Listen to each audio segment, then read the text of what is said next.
맹수인 호랑이를 길들이는 사육사에게 몇 가지 방법이 있다고 합니다.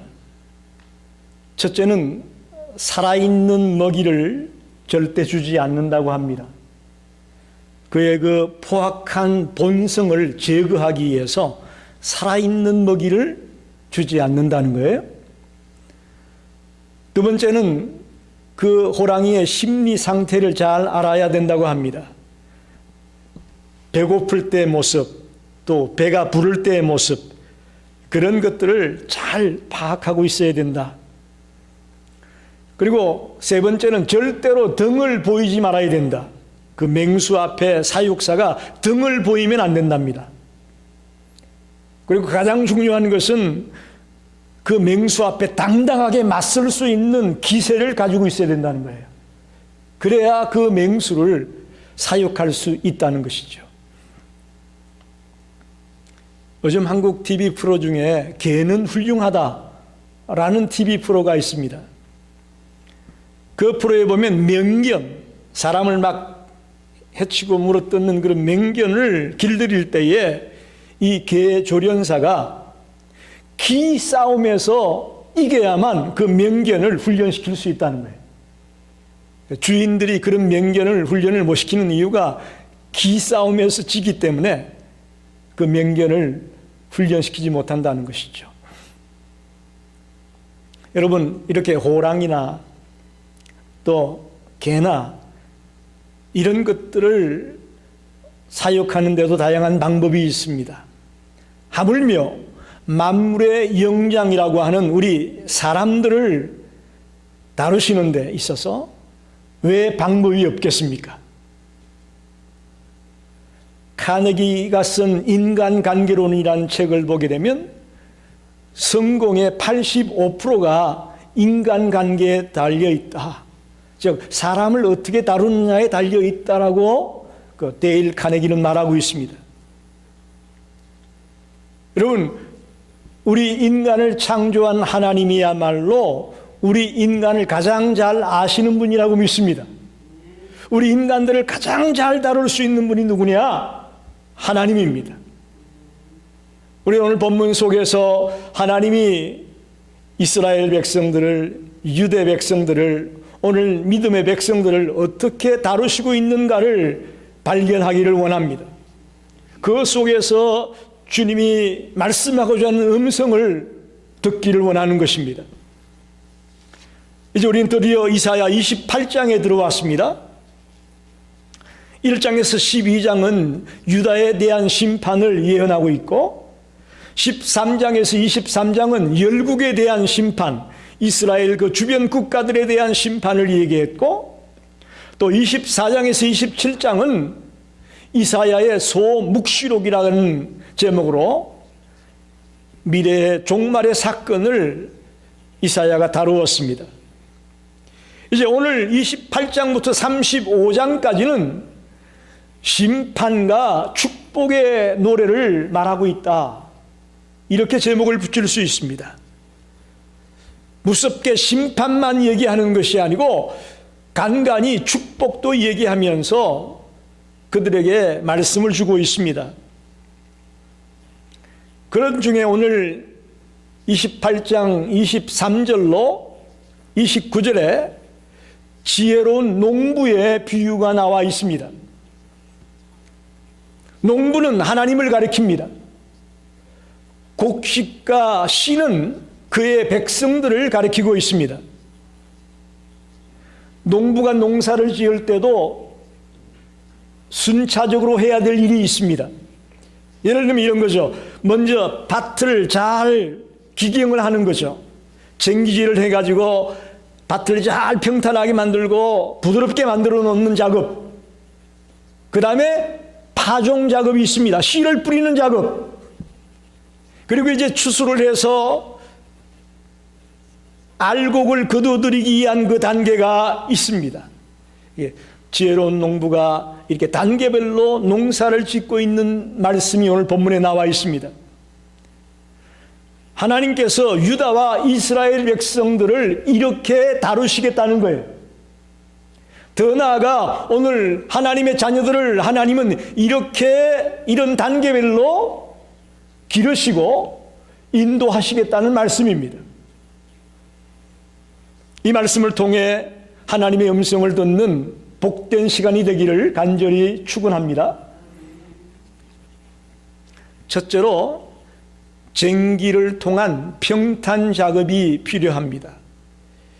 24절을 보면 파종하려고 가는 자가 어찌 쉬지 않고 갈기만 하겠느냐?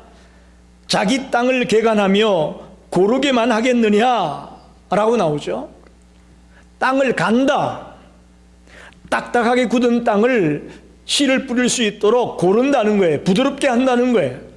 딱딱하게 굳어 있는 땅을 뒤집어 엎어서 파서 부드러운 흙으로 만드는 작업입니다.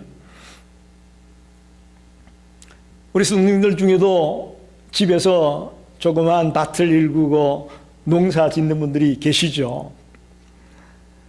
밭에 씨를 뿌리기 전에는 반드시 해야 될 일이 있는데 땅을 부드럽게 해주는 거예요. 흙을 부드럽게 해주는 일을 먼저 해야 됩니다. 그래야만 씨앗을 뿌렸을 때에 새들이 먹어버리지 아니하고 또 말라 비틀어 죽지 아니하고 그 속에서 새싹이 나올 수가 있게 된다는 말입니다. 그래서 하나님이 우리 인간들을 기르실 때에 가장 먼저 하는 작업이 우리의 마음의 밭을 부드럽게 하는, 기경하는 그런 일을 하신다는 사실입니다. 오늘 본문에 보면 밭을 가는데 계속해서 밭만 갈고 있다 그런 말입니다. 여러분 이건 어떻게 생각합니까? 밭을 가는데 어느 정도 가란 뒤에는 씨를 뿌려야 되잖아요. 그렇게 하지 않고 계속해서 밭만 갈고 있어요. 이건 어리석은 농부죠. 이건 잘못된 것입니다. 밭을 왜 갑니까? 씨앗을 뿌려서 열매를 거두기 위해서, 씨를 뿌리기 위해서 밭을 가는 거죠. 그런데 그 중에는 계속 밭만 갈고 있는 자도 있다고 지적을 하고 있습니다. 가장 중요한 것은 하나님이 사람을 기르실 때에 우리의 마음을 부드럽게 하는 작업을 가장 먼저 하십니다. 어떻게 할 것 같습니까? 하나님이 딱딱하게 굳어있는, 죄로 말미암아 딱딱하게 굳어있고 갖가지 세속적인 것들로 얼룩져 있는 우리의 마음을 하나님은 어떻게 부드럽게 할까요? 말씀으로. 너무 좀 앞서 나가신 것 같아. 맞는 말씀이지만 내가 죄로 말미암아 얼룩져 있다, 내가 세속에 물들어 있다, 내가 잘못된 길로 가고 있다는 것을 깨닫게 하기 위해서는 하나님이 우리에게 때때로 고난과 시련과 징계를 주고 있다는 사실입니다. 우리가 이런 것을 당하기 전에는 내가 지금 죄에 빠졌는지, 악의 속으로 들어가 있는지, 어떤 자리에 있는지를 우리가 깨닫지 못하고 내 멋대로 살기 쉽습니다. 그래서 하나님은 가장 먼저 고난과 징계를 통해 우리의 잘못된 모습을 보게 하는, 그래서 통에 자복하고 눈물로 회개하며 주님께로 돌아올 수 있는 그런 부드러운 마음을 갖게 하는 작업을 진행한다는 것입니다. 우리가 고난을 당하지 아니하고 시련을 당하지 아니하고 회개하고 돌아온다? 그런 사람은 찾아보기가 쉽지 않습니다. 지금 편안하게 잘 나가고 있는데 사업은 승승장구하고 아이들은 좋은 대학에 턱턱 붙고 졸업하더니 좋은 직장에 척척 취직하고 심지어는 시집 장가도 잘 가고 에브리띵 모든 게 잘 풀려지고 있는데 그때 하나님 앞에 나와 주여 내가 잘못했습니다. 내가 이런 어리석은 자리에 있습니다. 내 죄를 용서해 주십시오 하며 통에 잡아가는 사람을 제가 본 적이 없습니다. 잘 나가고 있는 사람들은 자기가 지금 어떤 길로 가고 있는지를 보지 못합니다. 그래서 하나님은 우리에게 내가 악한 자리에 있다는 것을 깨닫게 하기 위해 고난을 가져다 주고 시련을 가져다 주고 또 징계를 내리기도 하신다는 것을 너무나 잘 알고 있습니다. 여러분과 저희가 이렇게 때때로 고난을 당하고 시련을 당할 때에 하나님을 향해 불평하거나 원망하는 자가 되지 마시고 오히려 나의 어리석음을 깨닫게 하려고 하나님이 나에게 이런 가정을 주시는구나 생각하면서 감사하며 주님 앞에 나아갈 수 있는 성도들이 되시기를 바랍니다. 나의 이 딱딱하게 굳어있는 이 마음을 부드럽게 하려고 하나님이 나에게 이런 가정을 주시는구나 생각하며 오히려 감사하며 나아가는 자가 되시기 바랍니다. 그게 신앙인이에요. 만약에 그리스도를 모르고 하나님의 자녀가 아니라면 징계가 오고 시험이 오고 이렇게 되면 원망이 나가겠죠. 불평이 나가고 투정이 나가고. 그러나 하나님의 은혜를 입었고 하나님의 자녀가 된 자였다면 내가 주님께로부터 멀어졌고 주님의 말씀을 멀리하고 기도 생활을 멀리하고 주의 몸된 전에 나가 헌신하는 일을 등한히 하고 했더니 하나님이 나에게 뭔가 깨닫게 하려고 이런 가정을 주시는구나 생각하며 주님 앞에 나와 통해 자복하며 주님과의 관계를 회복해 나갈 때에 우리의 마음이 부드러운 마음으로 바뀌어질 수 있음을 믿습니다. 그게 바로 딱딱하게 굳어있는 땅을 쟁기를 가지고 팽팽하게 평탄 작업을 하는 거예요. 첫 번째 하나님이 우리를 다루시는 작업은 그겁니다. 우리의 굳어있는 이 마음을 부드러운 마음으로 바꾸는 작업을 하나님이 하시는 거예요. 오늘 6월 첫째 주일입니다. 저와 여러분 오늘 주님 앞에 나왔는데 행여나 우리의 마음이 굳어있고 우리의 마음이 딱딱하게 메말라 있는 그런 마음의 밭이었다면 말씀을 통해서 정말 내 굳은 마음이 부드러운 마음으로 이렇게 변화되며 새로워질 수 있는 그런 시간이 되기를 간절히 소원합니다. 그런 은혜가 저와 여러분에게 있기를 원합니다. 죄악으로 굳어버린 우리의 마음밭을 갈아엎어 부드러운 밭으로 만드는 것이 하나님이 사람을 기르는 첫 번째 가정입니다. 두 번째는 파종 작업입니다. 씨를 뿌리는 작업입니다. 25절에 보게 되면 지면을 이미 팽팽히 하였으면 소해향을 뿌리며 대해향을 뿌리며 소맥을 줄줄이 심으며 대맥을 정한 곳에 심으며 기리를 그 가에 심지 아니하겠느냐. 여러분 보세요. 땅을 팽팽하게 골라놨습니다. 부드러운 흙으로 만들어놨습니다. 그런데 씨앗이 한 가지가 아니에요. 여러 가지 종류의 작물을 심고 있습니다. 소해향, 대해향은 그냥 씨를 뿌리는 거예요. 이런 작업이에요. 그러나 소맥이나 대맥은 이렇게 고랑을 파고 그 고랑에다가 줄줄이 심게 되어 있습니다. 정한 위치에 심는 거죠. 그리고 기리는 씨 뿌려놓고 또 고랑 파놓고 심고 난 뒤에 그 주변에다가 돌아가면서 심는 게 길이다. 그렇게 말하고 있습니다. 이 농부가 굉장히 지혜롭죠. 이 농부가 하나님이라고 제가 말씀드리지 않았습니까? 이 땅에 천차만별의 인간들이 살고 있습니다. 그죠? 70억이 넘는 인구가 있다고 하는데 어떻게 보면 70억이 넘는 종류의 씨앗들이 있다고 봐야 되겠죠. 그런데 그걸 하나님은 너무나 잘 아시기 때문에 그 씨앗들에 맞게끔 씨를 뿌린다 그런 말이에요. 이 소해향, 대해향이라는 것은 향신료로 쓰이는 것입니다. 허브 식물이라고 하죠. 그래서 이것은 씨앗이 매우 작고 그렇기 때문에 깊이 묻히게 되면 싹이 나오지 않습니다. 그래서 씨앗을 뿌린 뒤에 살살살 흙을 덮는 것으로 끝나는 거죠. 그 다음에 소맥이나 대맥은 밀 종류로서 고랑을 판 뒤에 줄줄이 심어야만 그것들이 싹을 피울 수 있습니다. 그리고 길이라고 하는 것은 그런 것들을 심고 난 제일 마지막에 그 주변에 돌아가면서 심었다라고 말하고 있습니다. 다시 말하면 농부가 작물에 대해서 너무나 잘 알고 있다는 거예요. 만군의 주 여호와 하나님은, 창조주 여호와 하나님은 우리 인간 하나하나를 너무나 잘 알고 있습니다. 동의하십니까? 나보다도 나를 더 잘 알고 있습니다. 동의하십니까?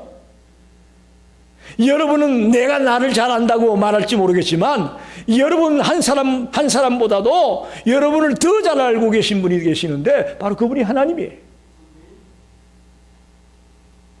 사람마다 각기 다른 방법을 사용하십니다.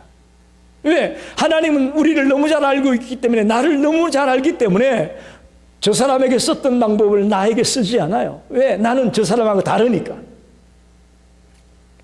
그래서 때로 예를 들면 씨를 흩뿌리는 것처럼 어떤 사람은 그냥 막 거센 환경 속에 그냥 놔두는 사람도 있어요. 또 어떤 사람은 이 줄줄이 심는 것처럼 하나하나 정성을 들여서 여기 심고 여기 심고 이렇게 심어 나가는 사람도 있습니다. 그 이유는 하나님이 우리 한 사람 한 사람을 너무나 잘 알고 계시기 때문에 그 사람에 가장 맞는 방법으로 그 사람을 기른다는 것입니다. 근데 분명한 것은 어떤 모양의 씨앗이든 또 어떤 모습의 사람이든 하나님이 원하는 건 단 한 가지입니다. 의의 열매를 맺는 것입니다. 하나님이 원하는 그 열매를 맺는 것입니다. 할렐루야. 여러분 잘 들으셔야 됩니다. 여긴 대학원을 나온 사람도 있습니다. 여긴 대학을 나온 사람도 있습니다. 고등학교를 나온 사람도 있을 것입니다. 학력이 다양합니다. 또 여기는 건강한 사람도 있습니다. 몸이 약한 사람도 있습니다. 또 여기는 돈이 많은 사람도 있습니다. 또 돈이 없는 사람도 있습니다. 다양한 사람들이 있습니다. 그러나 하나님은 그게 중요한 것이 아니고 그가 어떤 환경에 있든 또 어떤 성품의 사람이든 또 어떤 학적인 수준을 가지고 있든 간에 그들에게 기대하고 있는 것은 의의 열매를 기대하신다는 겁니다. 할렐루야. 제가 학생 때 학생회에 다니면서 교회 안에 많은 할머니 권사님들 계셨어요. 그분들은 그 옛날에는 여자들은 학교에 보내지 않았잖아요. 소학교도 제대로 들어가지 못한 그런 할머니 권사님들이 계시는데 얼마나 지혜로우신지 몰라요. 또 성경 공부하는데 얼마나 열심인지 몰라요. 그분들은 주로 교회에서 밤을 새셨어요. 집에 가서 잠을 안 자시더라고. 밤 12시쯤 되면 그냥 교회에 오시는 거예요. 그래서 교회에서 주무시다가 기도하다가 주무시다가 기도하다가 그리고 새벽 기도 마치고 집에 가시는 거예요. 저는 하나님이 그분들 나름대로 아름답게 기르셔서 그분들을 통해 의의 열매를 맺고 있다고 믿습니다. 그분들의 기도 때문에 교회가 성장해 나가고 그분들의 눈물 때문에 교회가 성장하고 하나님의 나라가 확장되는 것을 봤습니다. 여러분, 다양한 종류의 사람들이 있지만 하나님이 기대하는 건 단 한 가지입니다. 그들 한 사람 한 사람을 통해 의의 열매를 기대하고 있다는 것입니다. 다른 사람과 비교하지 맙시다. 여러분 저를 보세요.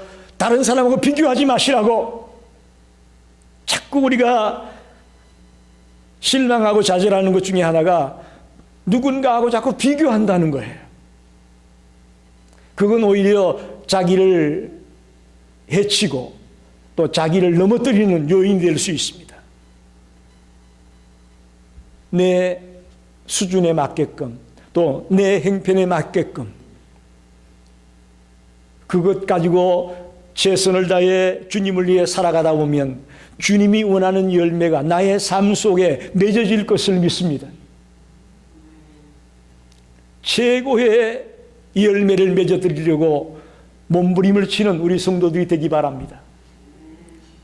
그것이 곧 높은 자리에 올라가고 대단한 성공을 하고 그래야만 된다는 거 아니에요?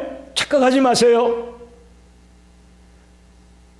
나의 능력, 나의 수준, 나의 환경에 맞게끔 그 환경 속에서 최선을 다해 의의 열매를 맺으려고 몸부림을 칠 때에 하나님은 그것을 보고 착하고 충성된 종아 잘하였다라고 칭찬해 주실 것을 믿습니다.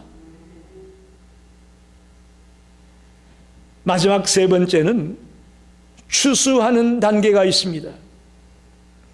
27절 28절에 보면 소의 양은 도리깨로 떨지 아니하며 대의 양에는 수레바퀴를 굴리지 아니하고 소의 양은 작대기로 떨고 대의 양은 막대기로 떨며 곡식은 부수는가 아니라 늘 떨기만 하지 아니하고 그것에 수레바퀴를 굴리고 그것을 말굽으로 밟게 할지라도 부수지는 아니하나니 그랬습니다. 여러분 저를 보세요. 추수한 뒤에 타작을 하잖아요. 추수한 뒤에 타작을 하는 작업을 여기 말하고 있습니다. 여러 가지 종류의 씨앗을 심었으니까 타작하는 방법도 다양합니다. 다양합니다. 소의 양이나 대의 양 같은 작물들은 껍질이 굉장히 약해요. 그래서 작대기 같은 걸 가지고 탁탁탁탁 두들기면 껍질이 벗겨지는 거예요. 그러나 소맥이나 대맥이나 기리 같은 것들은 그렇게 해서는 껍질이 벗겨지지가 않아요. 타작이 안 되는 거예요. 도리깨질 아시죠? 도리깨질을 열심히 해야 되고 때론 수레바퀴를 굴려가야 껍질이 벗겨지기도 합니다. 말발굽으로 밟아야만 껍질이 벗겨지는 것도 있습니다. 이렇게 약하게 해도 껍질이 벗겨지는 알곡이 있고 아주 강하게 두들겨야만 벗겨지는 곡식이 있다라는 얘기입니다. 하나님은 사람을 다루실 때도 이렇게 다양한 방법을 사용합니다. 어떤 사람은 구슬리기도 하고 어떤 사람은 칭찬하기도 하고 어떤 사람은 때리기도 하고 혼내기도 하고 할렐루야. 다양한 방법을 쓰십니다. 근데 우리는 다 뭐만 좋아해요? 칭찬해 주기만 좋아하죠. 죄송하지만 하나님은 그렇게 하지 않습니다. 다양한 방법을 쓰십니다.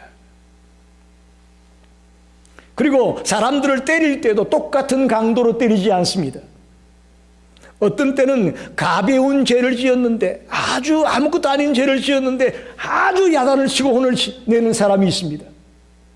반면에 아주 엄청나게 큰 죄를 지어서 이제 저건 끝났다 싶은데 하나님이 벌을 주지 않는 사람도 있습니다. 이게 하나님이 불공평해서 그러신 걸까요? 아닙니다. 하나님은 우리 한 사람 한 사람을 너무너무 잘 알기 때문에 다양한 방법을 가지고 우리를 다루시는 겁니다. 하나님은 우리 모두에게 의의 열매를 거두기 원하십니다. 그런데 동일한 방법으로 동일한 강도로 우리를 다루시지 않는다는 거예요. 10명이 있으면 10명 한 사람 한 사람 다 각기 다른 방법으로 우리를 대하고 있음을 말하고 있습니다.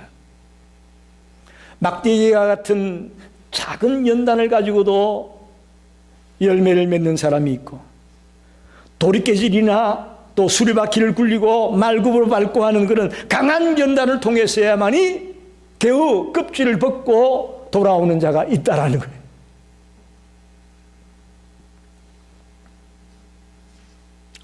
제가 신학교에 처음 들어갔을 때에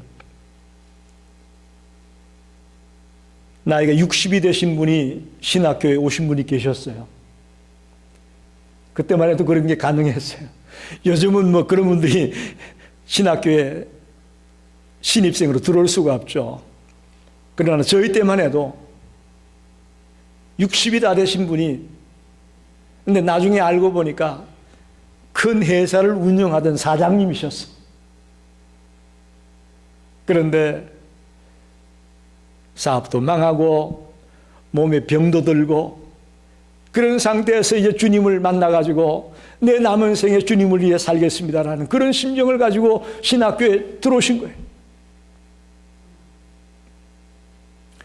그래서 뭐 학교에 레포트 쓰는 게 얼마나 많습니까? 레포트 쓰면 그 60세 드신 할아버지네 옛날이면 할아버지죠. 요즘 할아버지가 아니지만 못 쫓아가니까 옆에 있는 친구들 도움을 구해서 겨우 써내기도 하고 그렇게 근근히 졸업을 했어요.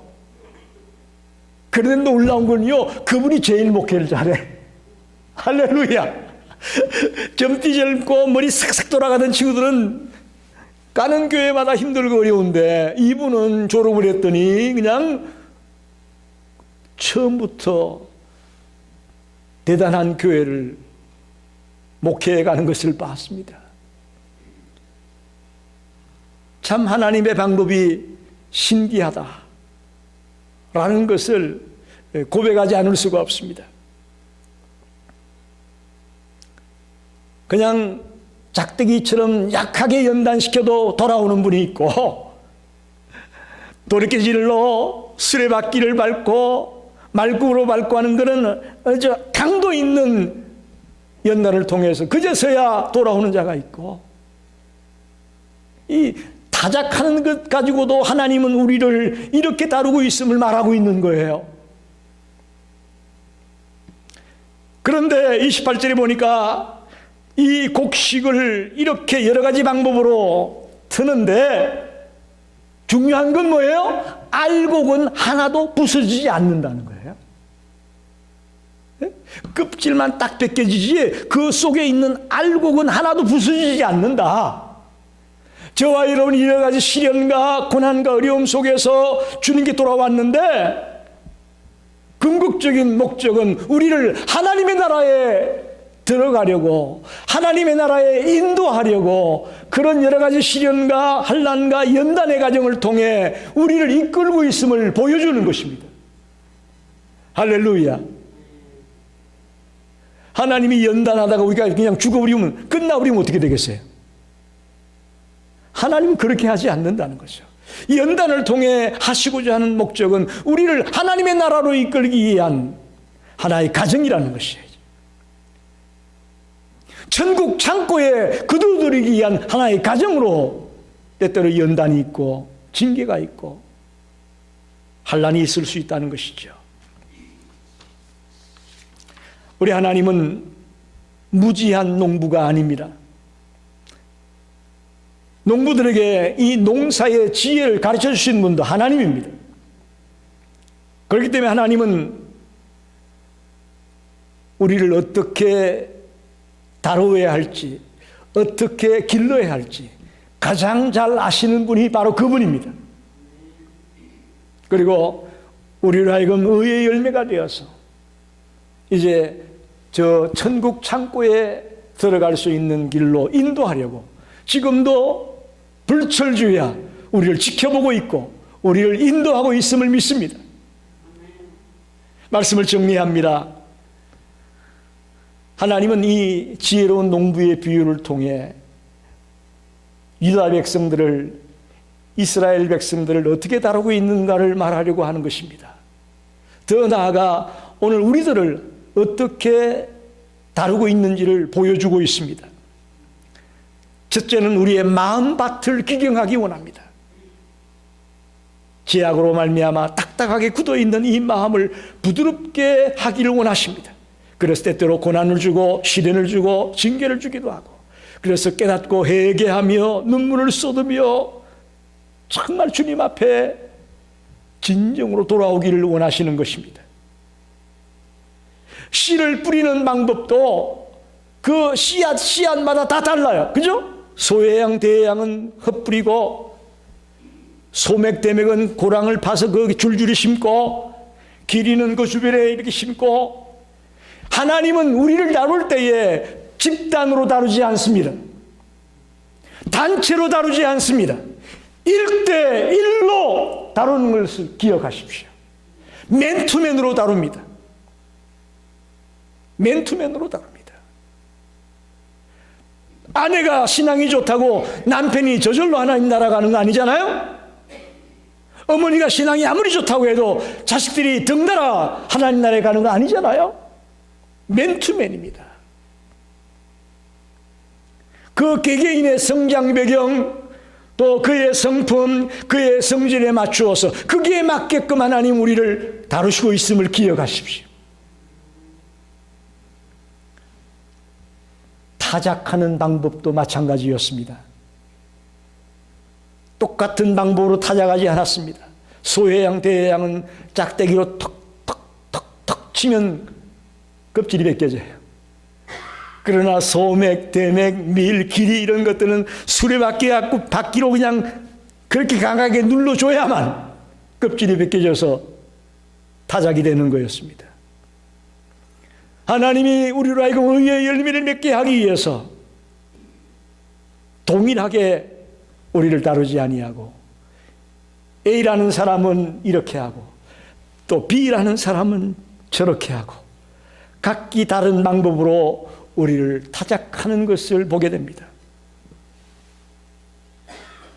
여러분, 지금 하나님이 여러분을 다루시는 것에 대해 만족하고 있습니까? 어때요? 지금까지 살아오면서 하나님이 나를 이렇게 다루어 오셨구나 라고 생각하며 감사하는 분이 계십니까? 다른 사람과 비교하면서 혹시 불평하는 분은 안 계십니까? 하나님, 내일 모레면 내가 80인데 나는 이것밖에 못했는데 왜 날 이렇게 했습니까? 라고 혹시 불평하는 분 안 계십니까?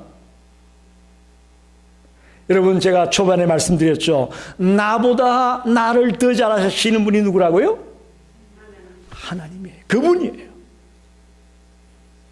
그러길래 하나님의 손에 우리를 맡기는 것이 세상의 방법이라는 것을 기억하십시오.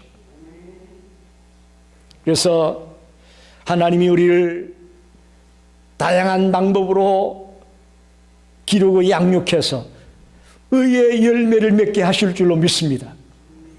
그 믿음을 가지고 내가 나를 기르려고 하지 말고 하나님이 나를 기를 수 있도록 하나님의 손에 맡기는 그런 성도님이 다 되기를 간절히 축원합니다.